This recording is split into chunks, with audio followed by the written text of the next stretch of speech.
আসসালামু আলাইকুম বন্ধুরা, সবাই কেমন আছেন? আজকে আপনাদেরকে দেখাতে চলেছি সমুদ্রের তলদেশের বিভিন্ন বিচিত্রময় প্রাণী জগৎ। এটা বাস্তবে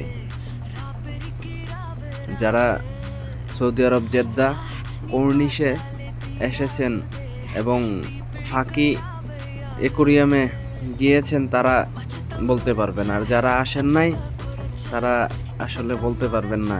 এখানে গেলে আপনি ফিল করতে পারবেন যেন আপনি সাগরের তলদেশে আছেন, আপনার উপর দিয়ে পানি ভাসতেছে,